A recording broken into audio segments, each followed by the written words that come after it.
Hello friends, ഒത്തിരി സ്വപ്നങ്ങൾ സീരിയലിൻ്റെ ലേറ്റസ്റ്റ് എപ്പിസോഡ് റിവ്യൂയിലേക്ക് എല്ലാ കൂട്ടുകാർക്കും സ്വാഗതം. അങ്ങനെ തന്നെ അഞ്ജുവിനെ ഉപദേശിക്കുന്നുണ്ട് കേട്ടോ വർഷ. തൻ്റെ സ്വന്തം അച്ഛനും അമ്മയും എങ്ങനെയാണ് തന്നെ ഉപദേശിക്കുന്നത്, അതുപോലെ സ്വന്തം മകളെ ഒരു ജോലിയൊന്നും ഇല്ലാത്ത ഒരാളുടെ കൂടെ ഏതെങ്കിലും രക്ഷിതാക്കൾ പറഞ്ഞയക്കില്ലല്ലോ. അത്രേ വസുന്ധര ആൻറ്റി ചെയ്തിട്ടുള്ളൂ. അവർ തനിക്കൊരു അമ്മയെ പോലെയല്ലേ, അത് മാത്രം. താൻ വിഷമിക്കേണ്ട കേട്ടോ, എല്ലാത്തിനും ഒരു പരിഹാരം ഉണ്ടാവും. രാഹുൽ ചേട്ടൻ എനിക്ക് ജോലി വാങ്ങി തന്നു, പക്ഷേ രാഹുൽ ചേട്ടൻ്റെ ജോലി എന്താണെന്ന് ഞാൻ ഇതുവരെ അന്വേഷിച്ചില്ല. പിന്നെ വിവേകം പറഞ്ഞിട്ടുണ്ടല്ലോ രാഹുൽ ചേട്ടൻ ഒരു ജോലി കിട്ടുമെന്ന്. എന്തായാലും നമുക്ക് നോക്കാടോ, ടെൻഷൻ അടിക്കണ്ട. ആ സമയത്ത് തന്നെ വിവേക് ചെന്നിട്ട് വസുന്ധരയോട് പറയുന്നുണ്ട്, മമ്മി കാണിച്ചത് വളരെ മോശമായിപ്പോയി. ആ രാഹുലിനെ വിളിച്ചു വരുത്തി അപമാനിച്ചു വിടുന്നത് അത്ര വലിയ നല്ല കാര്യമല്ലല്ലോ മമ്മി എന്ന് പറയുന്നുണ്ട്. നീ എന്നെ ന്യായീകരിക്കാൻ വരണ്ട, നീയും അവനും ഒരേപോലെയാണ്. കാരണം നിങ്ങൾക്ക് രണ്ടുപേർക്കും ജോലിയൊന്നുമില്ല. അപ്പോഴത്തേനും നീ സംസാരിക്കണ്ട. പിന്നെ ഞാൻ എൻ്റെ ഉത്തരവാദിത്തത്തിൻ്റെ പുറത്ത് മാത്രമാണ് ചെയ്തത്. നിനക്കൊരു പെങ്ങളുണ്ടെങ്കിൽ ജോലിയൊന്നും ഇല്ലാത്തവരുടെ കൂടെ നീ പറഞ്ഞയക്കുകയോ? ഇല്ലല്ലോ. അത്ര തന്നെ. അവൾ നിൻ്റെ പെങ്ങളാണെന്ന് വിചാരിച്ചോ? ഞാനും അവളുടെ അമ്മയും. അപ്പോൾ ഞാൻ അങ്ങോട്ട് വിട്ടില്ല, അത്ര തന്നെ. ഇനി നിനക്ക് ഇഷ്ടമായോ ഇഷ്ടമായില്ലെന്ന് എനിക്ക് അറിയേണ്ട ആവശ്യമില്ല. മമ്മി പറഞ്ഞത് ശരി തന്നെയാണ്. നിൻ്റെ ആ ശരിയും തെറ്റുമെന്ന് എനിക്കറിയണ്ട. ഞാൻ എൻ്റെ നിലപാടിൽ തന്നെ നിൽക്കും. അതിന് ഉത്തരവാദിത്തത്തിൽ അവൾ രാഹുൽ ഒരിക്കൽ ഹരിത അവനെ വീട്ടിൽ നിന്ന് ഇറക്കി ഇട്ടത് നന്നായി. കാരണം അപ്പം അവനൊരു വീറും വാശിയും വരും. അങ്ങനെ അവന് ജോലി കിട്ടും. നോക്കാം നമുക്ക്. എന്നിട്ട് അഞ്ജുവിനെ നമുക്ക് അവനെ കൊണ്ട് കെട്ടിച്ചാൽ മതി എന്ന് പറയുന്നുണ്ട് കേട്ടോ. അതിനുശേഷം തന്നെ അഭി വരുന്നുണ്ട്. എടോ, ഇന്ന് വാലൻറ്റൈൻസ് ഡേ ആണ്. കാരണം ഇന്ന് നമുക്കിവിടെ അടിച്ചു പൊളിക്കാം. തൻ്റെ ഹസ്ബൻഡായിട്ടുള്ള രാഹുൽ ചേട്ടനെയും വിളിക്കാം.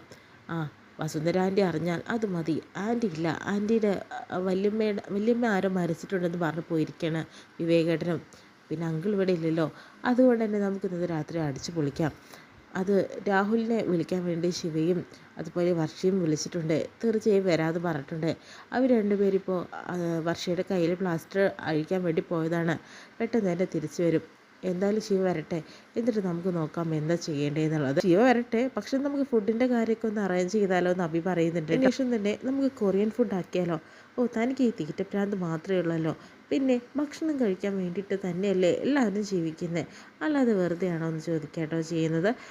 എന്തായാലും നമുക്ക് നോക്കാം. അങ്ങനെ ഡ്രസ്സൊക്കെ മാറിയതിന് ശേഷം തന്നെ എല്ലാവരും അവരുടെ ജോലി ചെയ്യുന്നുണ്ട്. അതായത് അവിടെ കുറച്ച് ബലൂൺസും ഫ്ലവേഴ്സും ഒക്കെ വെക്കുന്നുണ്ട് കേട്ടോ. വാലൻറ്റൈൻസ് ഡേ ഗംഭീരമാക്കാൻ തന്നെ ഇവർ തീരുമാനിച്ചു കഴിഞ്ഞു. ആ സമയത്ത് വിവേകിൻ്റെ ഒരു മെസ്സേജ് വരുന്നുണ്ട് വർഷയുടെ ഫോണിലേക്ക്. ഇത് വിവേകിന് വല്ല ചളിയടിക്കലായിരിക്കും. എന്തായാലും ഇവരാരും കേൾക്കണ്ട, അത് പറയും. നമുക്ക് പുറത്ത് പോയി ഒന്ന് സംസാരിക്കാമെന്ന് പറഞ്ഞിട്ട് അങ്ങോട്ട് കയറി പോകുന്നു കേട്ടോ. അതിന് ശേഷം തന്നെ ഫോണിൽ തൻ്റെ പ്രിയതമയ്ക്ക് വേണ്ടിയിട്ടൊരു മെസ്സേജൊക്കെ അയക്കുന്നുണ്ട്.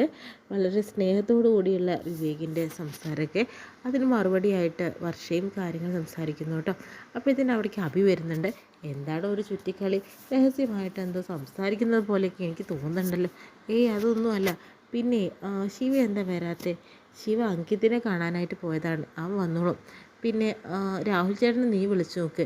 നിൻ്റെ ലവറെ വിളിക്കാൻ ഞങ്ങളുടെ അനുവാദം വേണോ? വിളിക്കെന്ന് പറയുന്നു കേട്ടോ. ആ സമയത്ത് രാഹുലിൻ്റെ ഫോണിലേക്ക് വിളിക്കുന്ന സമയത്ത് അതിലേക്ക് ഹരിത വിളിക്കുന്നുണ്ട്. എന്താ രാഹുൽ, നീ എവിടെയാണ് ചോദിക്കുന്നുണ്ട്. ഞാൻ എവിടെയാണെന്ന് തനിക്കെന്താണ്? എന്തായാലും തൻ്റെ ഈ ഒരു കാര്യങ്ങളെല്ലാം തിന്നല്ലോ, എന്തായാലും അത് മതി. ഇനി ഞാൻ വിചാരിച്ച പോലെ തന്നെ ഞാൻ ആർക്കും വിട്ടുകൊടുക്കില്ല എന്ന് പറയുന്നുണ്ട് കേട്ടോ. അഞ്ജുനെന്നല്ല വേറെ ഒരുത്തിക്കും ഞാൻ വിട്ടുകൊടുക്കാനായിട്ട് പോകുന്നില്ല എന്നും പറയുന്നുണ്ട് കേട്ടോ. അത് ഹരിത, നിൻ്റെ വെറും മനസ്സിലിരിപ്പ് മാത്രമാണ്. ഒരിക്കലും തന്നെ ഞാൻ നിൻ്റെ സ്വന്തമാവാൻ പോണില്ല, അത് നമുക്ക് കാണാം.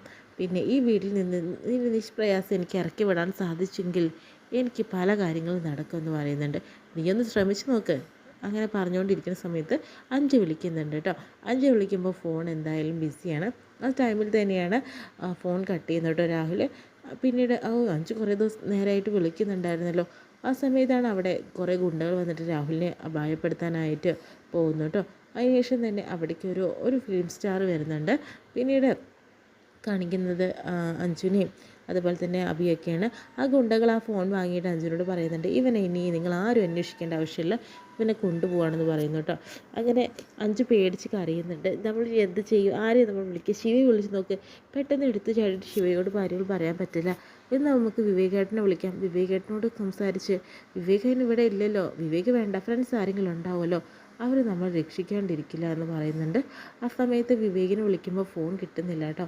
ആ സമയത്ത് പിന്നീട് ഞാൻ ഇനി എന്ത് ചെയ്യും പറഞ്ഞിട്ട് അഞ്ച് വിഷമിച്ചുകൊണ്ടിരിക്കുന്നുണ്ട്. വർഷയാണെങ്കിലോ ഇന്ന് ആൻറ്റി ഒന്ന് വിളിച്ച് നോക്കാമെന്ന് പറഞ്ഞിട്ട് വിളിച്ച് നോക്കുന്നു കേട്ടോ. ആൻറ്റി ഫോൺ എടുത്തിട്ട് പറയുന്നുണ്ട്, എന്താ മോളെ വിവേകില്ല ആൻറ്റി എന്ന് ചോദിക്കുന്നുണ്ട്. വല്യമ്മയ്ക്ക് മക്കളൊന്നും ഇല്ലാത്തതുകൊണ്ട് വിവേകാണ് കർമ്മങ്ങളൊക്കെ ചെയ്യുന്നത്, അത് ഫ്രീ ആകുമ്പോൾ വിളിച്ചോളും തന്നെ എന്ന് പറയുന്നുണ്ട് കേട്ടോ. ആ സമയത്ത് എല്ലാം പോയി പറയുന്നുണ്ട് അബിയോട്, വിവേക് ഇപ്പോൾ വരില്ല എന്നൊക്കെ. ആ സമയത്താണ് നമ്മുടെ ഫിലിംസ് വരുന്നത് കേട്ടോ. ഇത് കാണുന്ന എല്ലാവരും സന്തോഷിക്കുന്നുണ്ട്. ആകെ ഞെട്ടലോട് കൂടിയാണ് എല്ലാവരും നോക്കി കാണുന്നത്.